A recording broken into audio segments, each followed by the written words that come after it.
Hi everyone, welcome back to the channel Banking Professionals Make It Possible. I am Pooja. I hope आप लोग बहुत अच्छे होंगे और अपने हेल्थ का बहुत अच्छे से ख्याल भी रख रहे होंगे। तो आज इस प्लेलिस्ट का है क्लास नंबर 9 जिसमें हम लोग कर रहे हैं IBPS RRB PO मेंस के पजल जो कि आपको इसलिए क्लर्क मेंस और IBPS क्लर्क मेंस में भी काम आने वाला है। आई होप कि आपने बाकी 8 क्लासेस देख लिए होंगे, उसकी प्रैक्टिस भी की होगी। अगर नहीं किए तो बाकी सारे क्लासेस आपको इसी प्लेलिस्ट में मिल जाएंगे।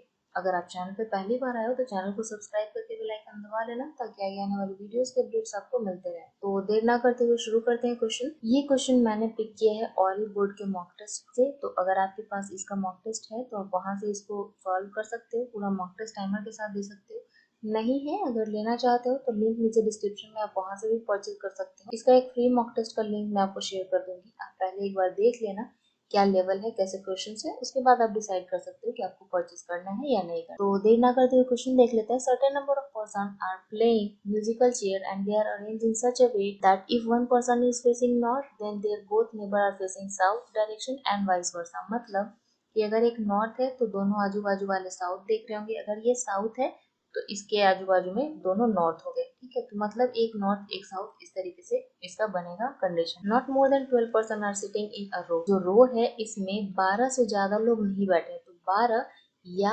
12 से कम लोग बैठे। ठीक है, A is to right of B and K is to right of A.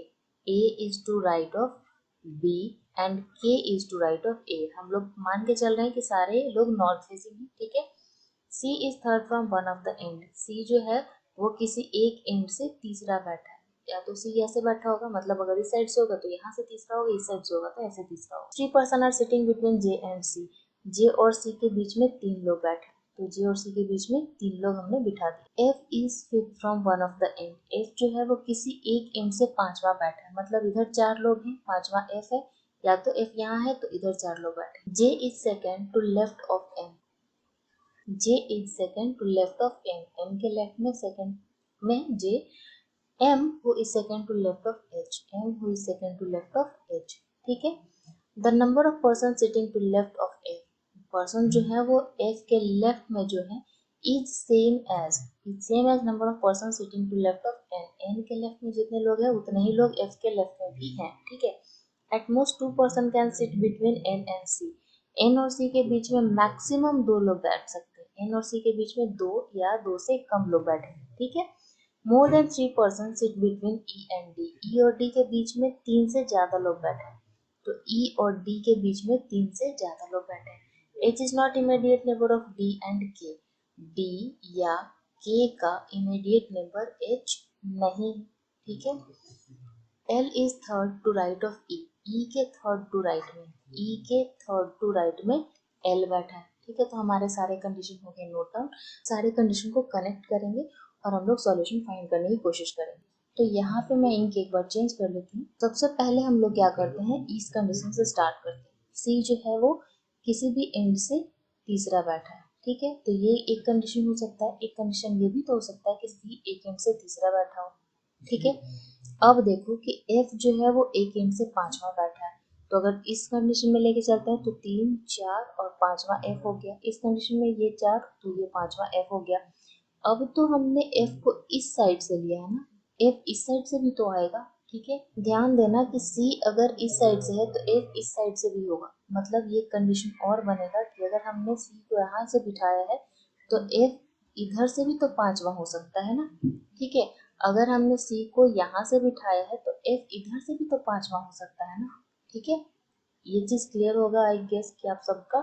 तो F का C का कंडीशन हमने देख लिया, हमने कंडीशन देख लिया F का कि F जो है वो पांचवा है किसी एक एंड से। ठीक है, अब J और C के बीच में 3 लोग बैठे, J और C के बीच में 3 लोग बैठे हैं, तो यहाँ पे J और C के बीच में 3 लोग हो गए, यहाँ पे J और C के बीच में 3 लोग हो गए। J और C के बीच में हमने 3 लोग बिठा लिया, यहाँ पे भी हमने 1 2 3। ठीक है, अब काउंट करके देखो, ध्यान रखना कि 12 से ज्यादा लोग नहीं। ठीक है, 1 2 3 4 5 6 7, इस केस में भी हो गए आपके 7, इस केस में 3 4 5 6 7 8 9 10 11 और 12। ठीक है, इस केस में भी आपका 4 5 6 7 8 9 10 11 12 लोग हो गए यहाँ। अब ध्यान देना, जे और सी के बीच में हमने बिठा लिया। अब एम के सेकेंड टू लेफ्ट में है जे, तो एम के सेकेंड टू लेफ्ट में जे बिठाने के लिए हमारे पास तो यही कंडीशन होगा ना, क्योंकि एक गैप है तो एफ तो ऑलरेडी यहाँ पे बैठा है, तो एम के सेकेंड टू लेफ्ट में जे यहाँ होगा। ठीक है, अब यहाँ पे एम के सेकेंड टू लेफ्ट में जे, एम यहाँ भी हो सकता है, एम यहाँ भी हो सकता है, लेकिन ध्यान देना कि m अगर हम लोग यहाँ पे बिठा देंगे तो h, m की एक गैप के बाद h भी है, तो m यहाँ पे नहीं होगा क्योंकि एक गैप के बाद c यहाँ है और j यहाँ है, तो m एक गैप के बाद यहाँ होगा। ठीक है, j और m के बीच में एक गैप है और m और h के बीच में एक गैप है, मतलब h फिर यहाँ होगा। ठीक है, तो m के सेकेंड टू लेफ्ट में j का मतलब कि m का डायरेक्शन ये होगा और h का डायरेक्शन भी नॉर्थ ही होगा। ठीक है, इस केस में m के लेफ्ट में j है, मतलब ये यहाँ होगा, फिर जे भी साउथ देखेगा, एफ भी, सी भी इस तरीके से देखेगा। एम के सेकेंड टू लेफ्ट में अगर जे है तो ये नॉर्थ हो जाएगा, तो एक गैप के बाद एच यहाँ हो जाएगा, मतलब ये भी नॉर्थ फेसिंग हो जाएगा। ठीक है, एक अल्टरनेट के बाद हमने सबको कर लिया है नॉर्थ फेसिंग। 3 4 5 6 7 8 9 10 11, मैक्सिमम 12 लोग होंगे। ठीक है, तो एम के बाद हमने यहाँ पे कर लिया, मतलब एच, इस केस में एच हमारा यहाँ हो जाएगा और ये भी साउथ फेसिंग होगा। ठीक है, एम एच जे का कंडीशन हमने कर लिया कंप्लीट। अब ध्यान देना कि एफ के लेफ्ट में जितने लोग हैं इतने ही लोग एन के लेफ्ट में हैं, तो एफ के लेफ्ट में इस केस में कितने हैं, 1 2 3 4, तो एन के लेफ्ट में भी 4 होंगे, तो हम पहले नॉर्थ साउथ को क्लियर कर लें। ठीक है, हम लोग ने कर लिया है नॉर्थ साउथ को क्लियर।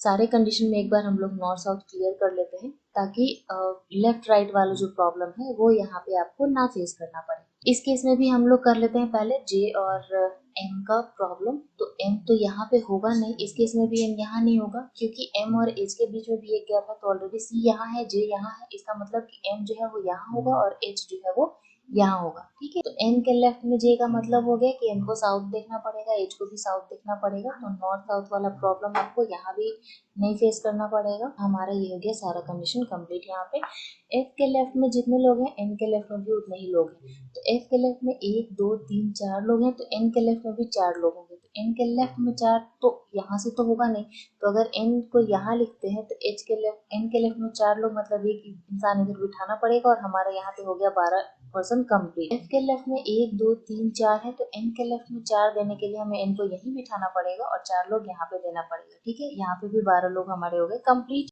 लेफ्ट में यहाँ पे भी 4 लोग हैं, तो यहाँ पे हमारे पास एन के लेफ्ट में 4 देने के लिए हमें देना पड़ेगा एन को यहाँ, क्योंकि 3 4 5 6 7 8 9 10 11 12, 12 लोग हमारे सारे जगह पे कंप्लीट हो चुके हैं और मैक्सिमम 12 लोग ही हैं। अब हम यहाँ पे कहीं भी और ऐड नहीं कर सकते हैं, तो एफ के लेफ्ट में अगर 4 लोग हैं तो यहाँ पे हमें 1 2 3 4, एफ के लेफ्ट में 4 है तो एन के लेफ्ट में भी 4 लगाना पड़ेगा, मतलब हमारा एन यहाँ हो जाएगा। इस केस में एफ के 1 2 3 4 लेफ्ट है।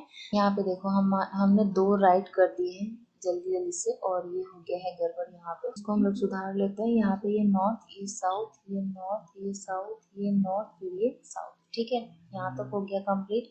अब देखो यहाँ पे एफ के लेफ्ट में 4 लोग हैं, तो यहाँ पे हमारे पास एन के लेफ्ट में भी 4 लोग हो जाएंगे। एन यहाँ पे करेंगे हम लोग, तो एन के लेफ्ट में 4 लोग यहाँ पे भी हो गए, ये कंडीशन भी हो गया हमारा।